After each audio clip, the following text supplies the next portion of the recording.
Mimi niseme tu kwamba sisi tunapambana mpaka tone la mwisho kuhakikisha kwamba tunapambana kwa ajili ya kuhakikisha Gets inabaki kwenye ligi kuu.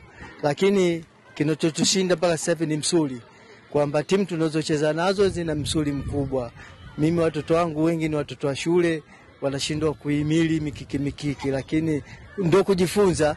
Naamini kwamba kama tutabahatika kubaki, basi mwakani timu inaweza kuwa nzuri zaidi.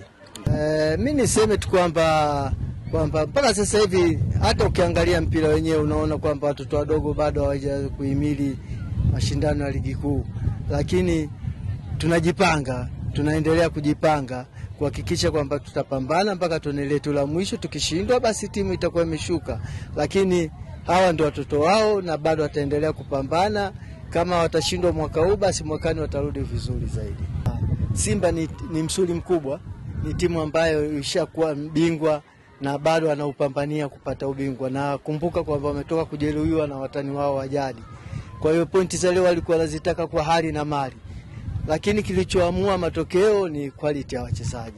Kile ambacho tumekibisha mazoezini kimeweza kufanyika kwa 70% na kuweza kupata pointi 3 ya magoli 3 katika mechi ya leo. Kwa maana tunawapongeza wachezaji na tunawapongeza wachezaji kwa kuweza kufanikisha kile ambacho tunakihitaji, kwa maana ya kupata pointi 3 muhimu ambazo zinafurisha kila kitu ambacho tunakihitaji kwa ajili ya kutetea ubingwa wetu.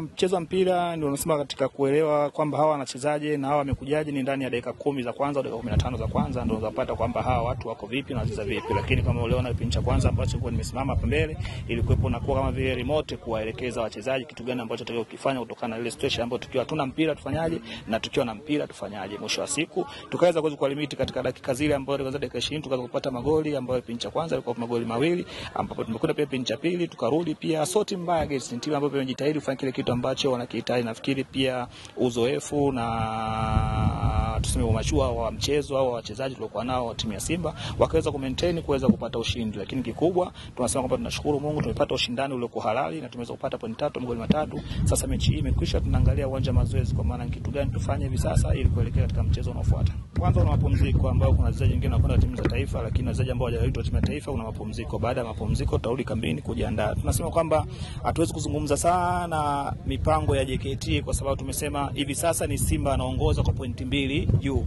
Kwa maana sisi tuna maintain kuweza kuongoza katika hizo mechi ambazo tunakwenda. Ndio maana nimesema awali hapa ili kufanikisha kile ambacho tunakihitaji tunatakiwa kushinda kila mechi. Kwa maana JKT washinde za kwao na sisi tushinde za kwetu. Mwisho wa siku tutaamini nani atakuwa bingwa. Lakini yale haya vipo, kwa maana mechi ambayo tunasema kwamba watu wengi wanaizungumzia bwana mechi ngumu ni ya Simba JKT, Simba JKT. Inawezekana ni rahisi hata kabla ya kukutana na hizo timu, lakini tukumbuke pia huyo JKT ana mechi na Yanga, ana mechi na timu nyingine ambazo kwa hiyo tunasema kwamba hatufuati JKT amefanyaje au timu nyingine imefanyaje. Sisi tuna concentrate katika kile ambacho tunakihitaji. Mpaka hivi sasa tunaongoza ligi kwa pointi 2 tofauti na timu ya JKT.